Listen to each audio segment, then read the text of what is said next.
Alors, j'ai toujours rêvé de conduire un gros camion. Grâce à Canon, je vais pouvoir le faire. Et en plus, c'est un camion équipé d'un IRM. Allez, on y va.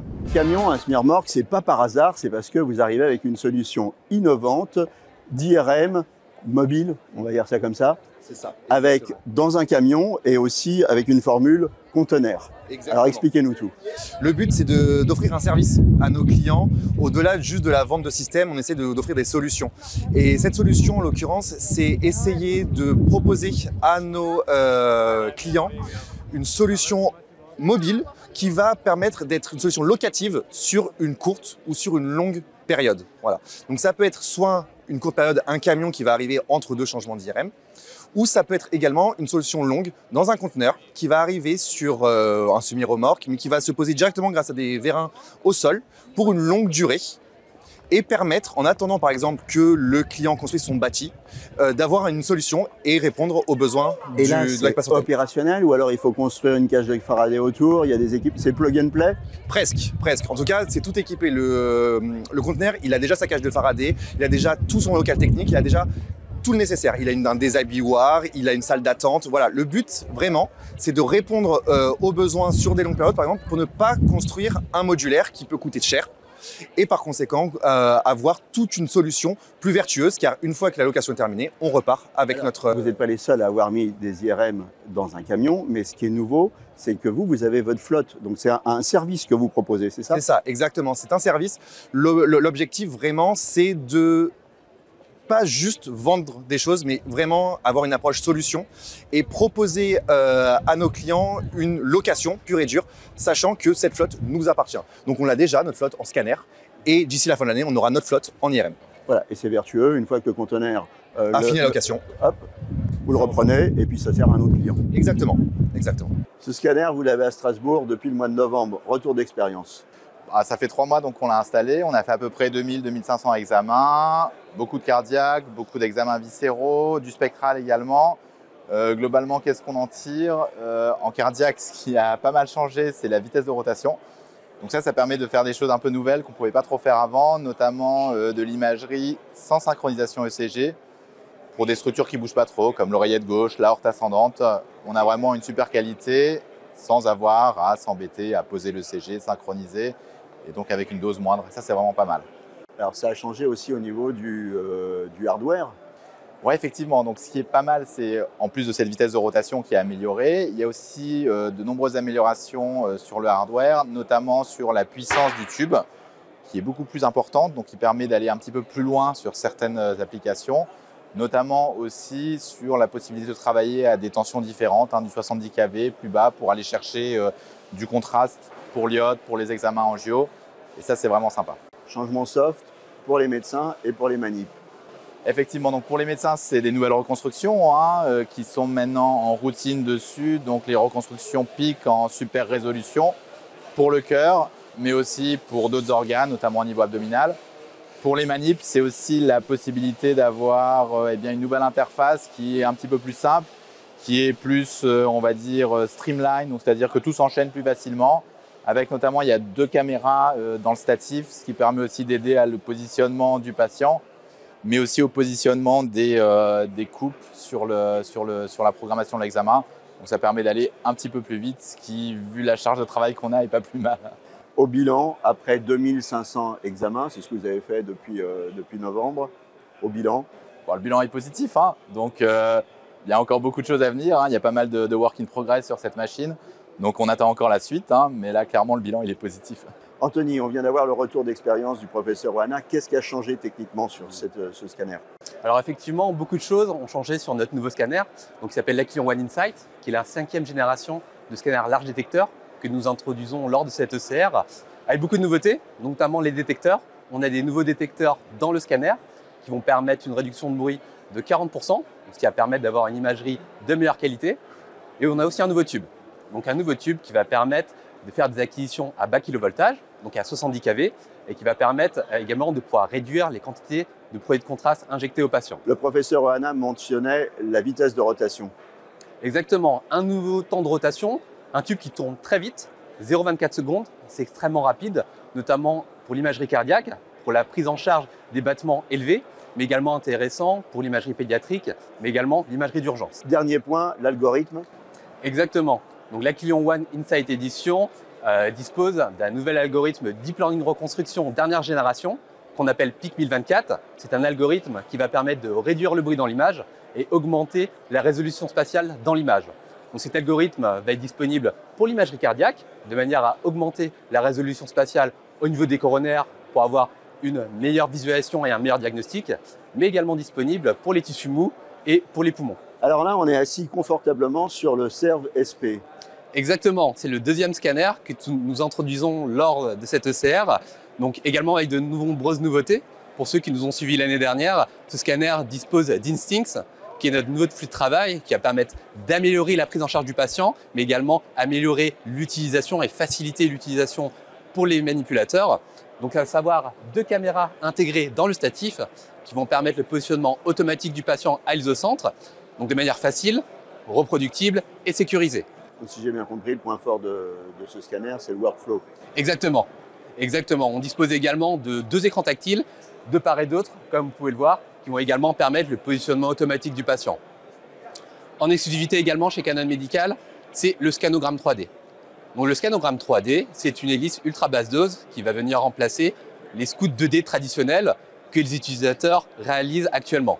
Et de cela à la même dose que la dose qu'on délivre en 2D. Comment ça marche? Alors comment ça marche? Donc on va utiliser le Silver Beam, qui est un filtre en sortie de tube qui va permettre de filtrer les rayonnements de basse énergie et laisser passer uniquement les rayonnements qui ont participé à la formation de l'image. Cela va nous permettre de pouvoir réaliser un scanogramme 3D à la même dose qu'un scanogramme 2D. À cela, nous allons pouvoir utiliser ce scanogramme 3D pour utiliser un logiciel d'intelligence artificielle qui va permettre de placer automatiquement les boîtes au niveau du patient, et ça, quelle que soit sa taille et quelle que soit sa largeur. Dépistage du cancer du poumon, on en parle de plus en plus. Ce scanner va avoir sa place. Exactement. Donc je vous parlais du Silver Beam, qui est ce filtre qui va permettre d'améliorer la qualité image. On va pouvoir utiliser également le Silver Beam dans une future campagne de dépistage du cancer du poumon par scanner basse dose. Donc en combinant ce Silver Beam, mais également nos logiciels d'intelligence artificielle qu'on appelle ACE, qui va permettre de diminuer le bruit dans l'image et augmenter le signal de manière à avoir une imagerie de qualité qui va être très utile pour effectivement ce futur dépistage du cancer du poumon. Canon Medical Academy, qu'est-ce qu'on s'y dit à cette académie et pourquoi on fait une académie sur le salon? Alors Canon Medical Academy, c'est le programme de Canon pour les utilisateurs, pour les clients Canon, qui leur permet d'éduquer un petit peu, de montrer les nouvelles techniques à leurs clients. Donc là, on est à l'ECR, au congrès à Vienne. Et moi, j'ai animé 2 workshops aujourd'hui, un sur les neuropathies optiques et un sur l'imagerie multimodale de l'orbite. Et donc, c'est assez intéressant de voir qu'il y a quand même beaucoup de gens qui participent à ces workshops, alors que ça reste quand même des choses un peu pointues, parce qu'on sent qu'il y a une appétence pour connaître les nouveautés, les tendances, etc. Plus spécifiquement, qu'est-ce que vous leur avez dit? Alors, le premier workshop sur les neuropathies optiques, c'est du très classique. C'est montrer comment est-ce qu'on fait une imagerie de pointe, montrer quelles sont les nouvelles techniques, notamment donc, nous en partenariat avec Canon, des techniques d'accélération par algorithme, de correction des mouvements, donc, ce qui est très important sur le nerf optique puisque les patients bougent les yeux, hein, c'est normal. Donc là, on leur montre un petit peu jusqu'où ils peuvent aller sur une pratique qu'ils ont plus ou moins l'habitude de faire et de manière un peu optimisée. Le second workshop, c'est un peu plus original entre guillemets parce que c'est sur de l'imagerie multimodale de l'œil et de l'orbite. Et là-dessus, nous on est très contents d'avoir ce partenariat avec Canon parce qu'on pourra le voir tout à l'heure, c'est les seuls sur leur stand à avoir de l'échographie, de l'IRM, de l'OCT. L'OCT qui est plutôt réservé aux ophtalmologistes, mais qui est une imagerie de très haute résolution de la rétine, de la macula, du segment intérieur. Le multimodal, on voit bien l'utilité en radiologie interventionnelle. En ophtalmo, le multimodal, ça sert à quoi? Alors le multimodal en ophtalmo, c'est justement une localisation de choix, parce qu'avec le multimodal, on arrive à aller de la cornée, de la surface de la cornée, jusqu'au bout du cerveau, donc jusqu'au lobe occipital, en ayant à chaque étape une imagerie de très haute résolution. Donc l'OCT, par exemple, au niveau de la rétine, ça va jusqu'à 3 microns en résolution. Donc nous, en IRM, on est très content de descendre à 300 microns en résolution, on est très fiers de nos images. L'OCT, c'est 3 microns, donc c'est quand même une résolution qui est bien meilleure. Donc avec la multimodalité, on arrive à allier le meilleur de chaque technologie pour avoir un tableau global de notre pathologie ophtalmologique. Advantage Elan, c'était un best-seller, 1200 machines vendues. Tout à fait. Il revient. C'est ça, pour les 10 ans du Vantage Elan, comme vous l'avez dit, 1200 systèmes installés dans le monde, on le réédite avec l'Advanced Edition qui arrive avec toutes les dernières séquences qui sont sorties sur notre haut de gamme, sur les grandes ouvertures. Et là, notre 63 cm d'ouverture va bénéficier des mêmes séquences que le haut de gamme sur les IRM Canon. Dites-moi, un best-seller comme ça, il avait des points forts. Les points forts de cette machine, qu'est-ce que c'est? Déjà, c'est compact, c'est extrêmement compact. Ça peut s'installer dans 25 mètres carrés seulement. Donc c'est vraiment quelque chose qui peut vraiment s'installer partout. C'est seulement 6 jours d'installation. Et en plus de ça, il fait tout est bien. Geneviève, Canon lance une nouvelle plateforme ultrason. Alors qu'est-ce qu'elle a de nouveau?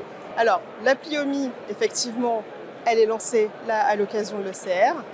Elle est vraiment conçue autour d'un concept produit qui est tout d'abord centré sur le patient, ensuite sur les attentes du professionnel de santé, avec forcément les attentes aujourd'hui en termes de qualité d'imagerie, en termes d'application avancée, mais aussi en termes d'ergonomie et de confort d'utilisation, tout en restant respectueux des contraintes environnementales. Alors ça, c'est le général. On va donner quelques détails spécifiques pour illustrer ce que vous venez de nous dire.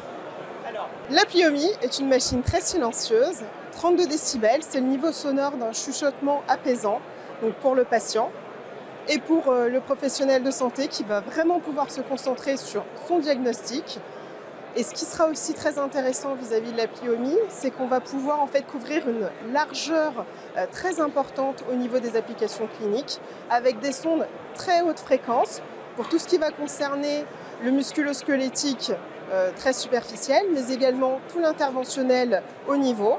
Donc vous allez aussi pouvoir utiliser des applications avancées telles que l'élastographie Sharewave ou l'atténuation d'images, qui sont directement embarqués sur l'échographe afin de pouvoir avoir une évaluation de la fibrose hépatique, mais également de la stéatose, afin de pouvoir en fait grader et évaluer précocement les maladies chroniques. Du nouveau sur les sondes aussi. Également, On peut partager les sondes, hein, c'est ça? tout à fait. On a un concept de sonde One Prop Solution. Donc en fait, la sonde, elle va avoir une largeur de bande passante très large, ce qui va nous permettre de pouvoir utiliser une seule sonde pour de nombreuses applications cliniques. Donc en fait, une sonde remplace anciennement la place qu'occupaient deux sondes. Si je veux faire appel à un expert, comment je fais? Je peux me connecter à distance? Alors, effectivement, on a la possibilité avec deux outils qui s'appellent l'AppliGate et l'AppliCam de partager à la fois les images, les vidéos, mais aussi de pouvoir partager en temps réel la position de la sonde et la position anatomique du patient.